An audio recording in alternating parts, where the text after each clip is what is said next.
y'all, what is up? It has been, I want to say like eons since I've been on here. It's been crazy. It really has been. I mean, I have really gone through a lot of just things. You know, we had a kid, another kid, and the last time I came on here, I would sometimes come on with my son. We moved a bunch. It's been a lot, but here I am, and here I stand. So I wanted to come on here and first of all, I'll apologize to the Loc community and to everybody I initially committed to. I said that I was going to use this as accountability. I said I was going to get on here and talk to you guys frequent and often about my locks and how I'm doing with rejuvenating my locks and my life. And I didn't do that. I came on here sporadically and I messed up. I really did. Y'all forgive me. However, because of the Rona and everything going on with that, I'm now able to dedicate some time and more effort to this page and to talking more about my locks, especially because I have them again. I need to turn this TV off. I'm gonna change. I said that, I was gonna get better and I didn't. And per some of my other videos you guys saw, I did cut my locks off because I felt like they were unhealthy. And so here we are again, and I have locks again. So I'm going to list the 5 reasons why I decided to get locks again. Some differences with my locks this time. I started with extensions. Y'all don't call me fake. They're all cut out, but when I initially started, my hair was a little fro, and I know I came on here and I talked about that whole ugly phase. Well, the first time I went through the quote-unquote ugly phase, which I thought was beautiful, I was in college. Second time, I'm a teacher, and so I didn't want to, I know this sounds bad, but I didn't want to draw a lot of attention to myself, and so I figured like an already done look would be best. So I got extensions, and also I was pregnant, and I really felt like keeping up with baby locks was going to be difficult.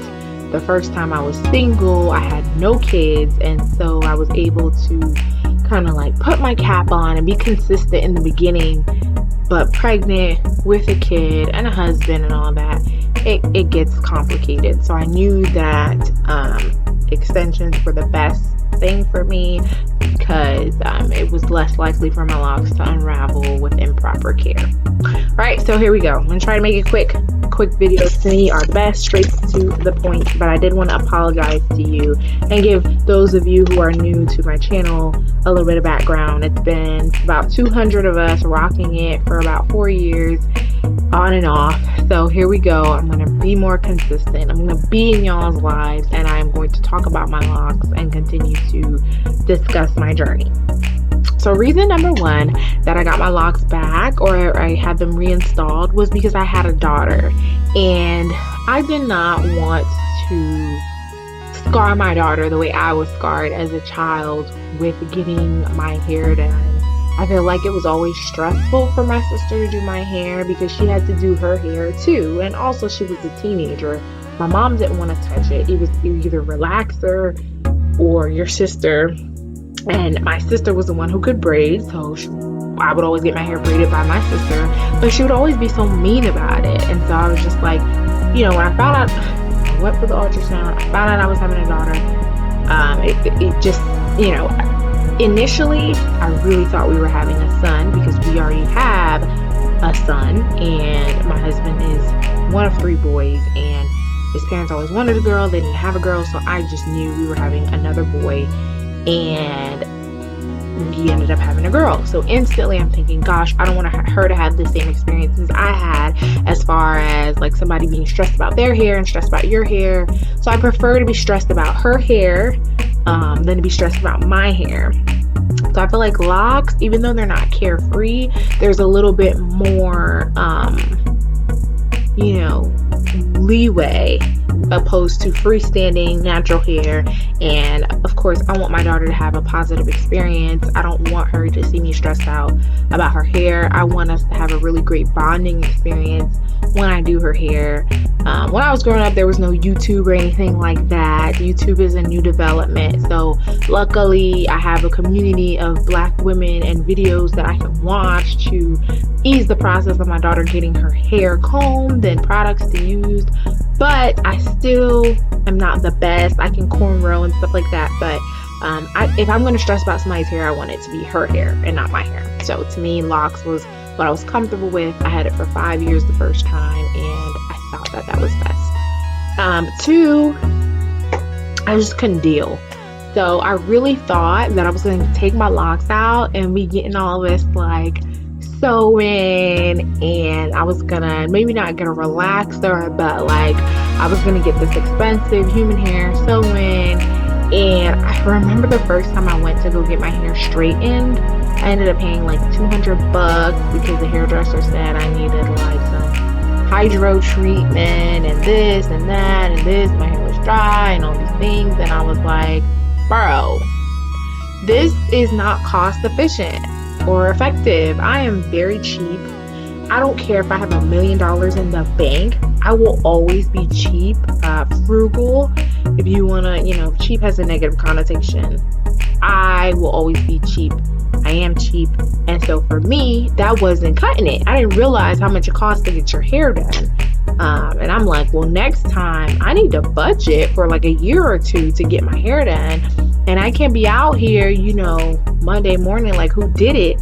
Especially as a teacher, a profession where you're a spectacle to teenagers or young children day in and day out. I can't have an off day.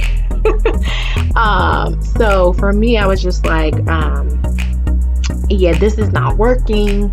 My hair, I cannot, I just can't sit here and pay $200 a week or every 3 weeks to get my hair straightened, and I cannot pay $400 to get human hair and weave. I don't care what my husband does, or I don't care what I do,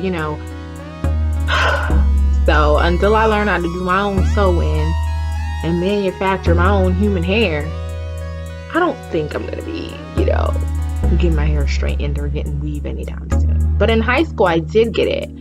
But, I had a lot of friends in high school who would like do sew-ins, like backyard, garage type stuff. And so I got a lot of discounts. But, I'm in a new city and I don't really know anybody. So I'm having to go to people who are advertised on Instagram or Southeast. And those stylists tend to run high. So I can do my locks myself. I can have someone else start them and I can just retwist them. I did it for 5 years. So I was like, I can't deal. I love the sleek look. I love the straight look. But for me, I have kids. I want to get in the pool and I don't want to have to think like, is this going to ruin my day and my hair? It was just too much. Okay, number 3. I guess number 3 and number 2 are kind of the same, but I couldn't deal and I couldn't afford.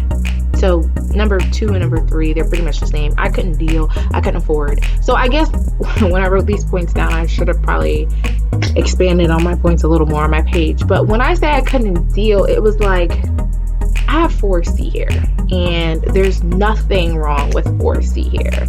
Actually, when I had my daughter, I assumed that she was gonna have 4C hair too, because my son has 4, maybe like B hair, and my husband has like 3C hair. So I was like, they're probably gonna get my hair. And so my daughter does not have 4C hair, but she's also 1. And so that's another reason why I was just like, having a daughter, I need to spend time on her hair. I just couldn't deal with like combing my hair every single day. I was very impatient with combing it out, very impatient with just like my process. I guess when I imagined taking my locks out, I looked at those girls, the natural girls with the nice big twist out, how I was when I was little with the big afro. And I didn't realize that when I took my locks out, I actually cut them and unraveled the last little bit until I had a mini fro. And I'm just this is a really bad confession. I'm just not really in love with my face enough to have a little afro. I just felt like I didn't look feminine, and that I would have to have a beat face every single day to really look good. And y'all can disagree with me if you want. But for me, I already have some, like, just being young and being a mother and not really having as much time to devote to learning how to do makeup, or how, I'm starting to get in with the trends and stuff, and I'm starting to learn how to do makeup. Thank God, finally. YouTube University, thank you. But I had a lot of insecurities, and I just felt like my hair not being I don't know, holding or structuring my face or giving me that feminine look was just not beneficial to my aesthetic appearance. And so I just couldn't deal and couldn't afford. Number 4, I missed dyeing my hair. When I had locks, I definitely did dye my hair too much, but I just remember looking at my freestanding hair and I was like, I don't know how to dye this. And I'm a little afraid that I just can't navigate it. Like, I think someone put trauma in my mind when I was younger. Or maybe I put trauma in my mind. I don't know. Doing my own natural hair is challenging. I can do someone else's, but I just can't do mine. So dyeing my hair just seemed like something I couldn't do. And I was tired of my hair just being black. And I wanted to dye my hair. And I couldn't dye my hair. And so I was a little frustrated. I used to do deep burgundies. I used to do some honey blonde, my favorite, dark and lovely honey blonde. You can look at my old videos and see my honey blonde dyeing adventures, or even if you look at my other channels on my channels page, Stay at Home Mom 2.0, my hair was honey blonde, and I loved it. I really did, and I liked experimenting. I've done pink before, and so for me, I'm just like, I want to have that flexibility. And to me, with my afro, my little mini afro, I was just really afraid. This sounds really stupid. Like, it sounds like I was just living in fear, and I was. I was also living and wanting life to be a lot easier for me. And I remember when my hair was an afro, I would constantly get braids, and I'm like, why don't I just get locks? They're permanent braids. Like, so for me, I was just like, yeah, I want to dye my hair, so I'm gonna get locks again. Number 5, and my very last one, length retention. I feel like, okay, so I cut my hair in April of 2018, and I got my locks again in April of 2019. So from April of 2018 to April of 2019, my hair did grow, but to me it just wasn't growing as much as it needed to because I had so much shrinkage. And so I felt like I was just growing my hair to get it wet and see it literally like paste itself to my head. And so I was just like, geez Louise, like, if I had locks, my hair would be a lot longer and I would get some true length, So I was like, you know what? I'm just gonna get locks so that I can get some length in there and I can actually, like, I don't know, move my head. I don't know. But for me, locks are the winner. I don't think that I will go back to a not lock lifestyle unless I have major money and I can pay for human hair. but I probably won't be able to. And even if I did, like, I don't know. I like my locks. I like the versatility, and I like the fact that I can still call myself natural. So those are the 5 reasons why I decided to get locks again. And y'all, I promise you, I will continue to produce content. This is Rejuvenating Vlogs, and I promise I will continue to take you on this journey as I rejuvenate my locks again. The second time. It's gonna be great. I promise. I've been doing really well. So y'all stay tuned. Please, please, please subscribe. I really am gonna try to hold myself accountable, but it gets real with 2 kids and a big old dog and a husband and a career. You know, it's when I started this channel, I was a stay-at-home mom, and now I'm a full-time teacher, mother of 2, wife, dog mom. So life has really changed since I started this channel, but I promise I will push out some more content.